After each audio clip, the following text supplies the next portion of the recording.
Hello, hello, hello. Hello, everybody. How's everyone doing? How's everyone doing? What's going on? What's going on? A lot is happening, folks. A lot is happening. Damn. So, I still want to discuss this issue of the issues surrounding AfriForum's lobby of lies in the West about white people being persecuted in South Africa, farmers being killed because of race, all of that crap that they've been lying about. And in this particular case, there's one issue that probably one of, if some of you, if you've been following Elon Musk, Twitter feed on this issue, a lot of it is full of ignorance. The issue that I want to discuss now is raised quite a bit. And what is that issue? That issue is the issue of kill the Boer, kill the farmer, the song, which has been a source of so much consternation among the EFF, the Economic Freedom Fighters, and AfriForum. And AfriForum in the past 10 years have tried to connect the singing of this song with farm matters. And folks, this is probably one issue that has made a lot of people to believe that, yeah, white people are being, if political leaders in South Africa can openly sing, kill the entire racial group, then of course, I can see how can they can conclude that. But what are the facts? We will go down to the facts right now in a minute.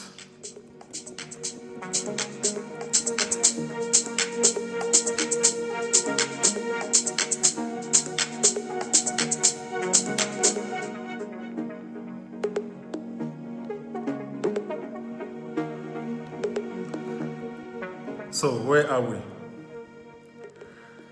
So I think a lot of people who are not South African and who have no understanding of the history of South Africa, when they hear that song, kill the Boer, kill the farmer, the words obviously would sound to them that this is a clear incitement of violence.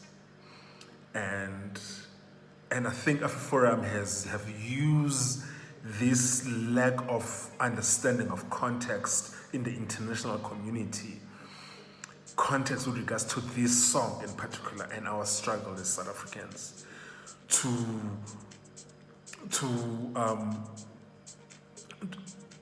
say that here is evidence, here is your smoking gun, that they want to kill us. They are calling on, you see these rallies with tens of thousands of people chanting, kill the people. We are not safe. We live in fear for our lives. And also that this singing of this song has played a role in the increase of farm murders. It's not true, folks. It's not true. And there are quite a few things that I need to separate when it comes to this issue. Firstly, I'm going to explain the context of this song and how Black South Africans understand this song. And also in terms of how Black South Africans understand this song, I would put it to you that white South Africans also understand this song in a similar fashion. They might not like it. They might be uncomfortable about it because it will be very uncomfortable and not nice for someone to be chanting that you need to be killed. But they would be lying if they say they do not understand the context and the meaning of the song. So for me, the question that I normally would ask is, I asked on social media a few years ago that, do Black South Africans understand this song, Kill the Boer and Kill the Farmer, as a rally cry or as a clarion call for black South Africans to go out and murder white farmers. Is that the understanding of blacks when they hear this song? Do the people who participate in political rallies where this song is being sang and chanted understand it as a justification that they can live there and go kill white people? Is that the understanding? The answer, folks, is that no, absolutely not. And not only is the answer no, white South Africans understand that that is not what we understand by this song. And I must say that I don't particularly like the song to be sung in 2025. I don't think it's appropriate based on what we are, the project that we're trying to build as South Africa. But I don't think that based on the facts and the context of the song that it is a call to murder white people, even though the words are explicitly saying kill the Boer, kill the... Why? There is this body of work, of songs that was produced during the struggle, that when black South Africans gather in certain instances, including political rallies and funerals, like Nelson Mandela's funeral. Remember that song that then President of South Africa, Jacob Zuma, sang? A very emotional song.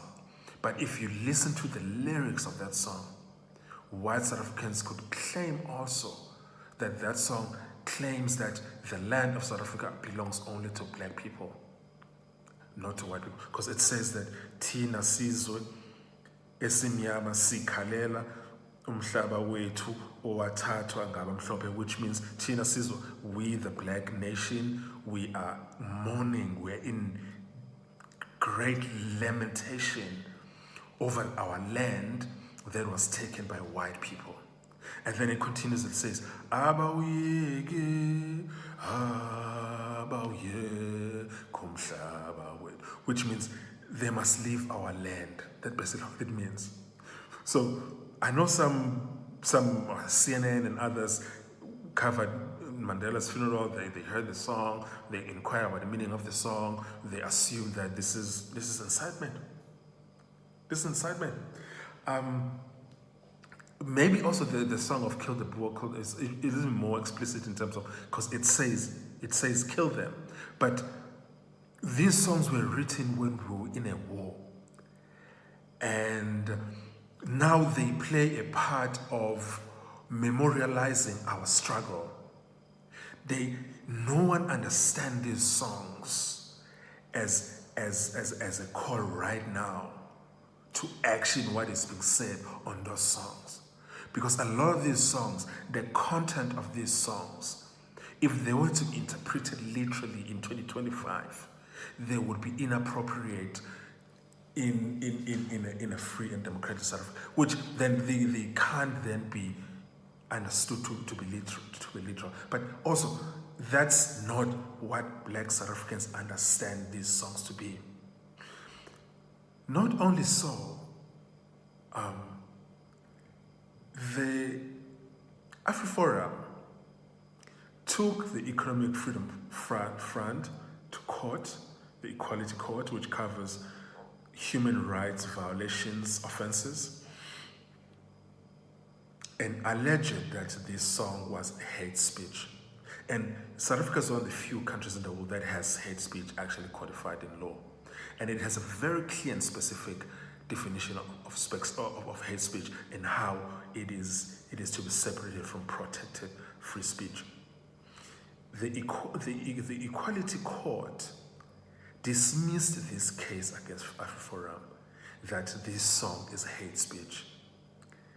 And part of dismissing this song as it being is that the context of this song cannot be rationally, by an objective observer, be understood to be an actual call of bringing harm to white people.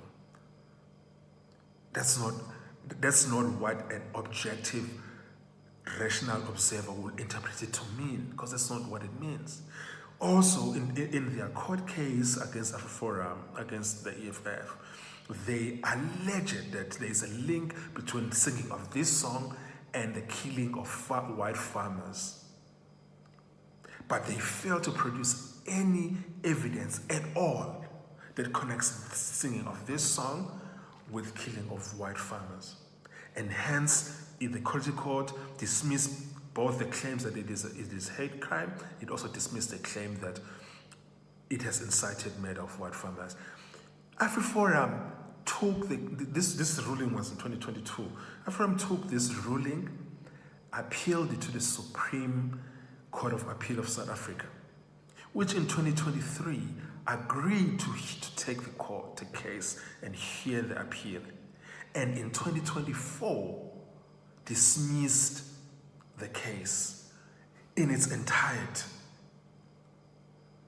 So I'm stating these so that people must have an understanding of what's going on here. Black South Africans, when they are singing their struggle songs, do not necessarily mean, in a literal sense, the words that are the content of those songs. A lot of these songs have some content and lyrics that are violent. However, the context in which they were written and the context in which they were meant to exist is a specific context. And the context now in which they are being sang or chanted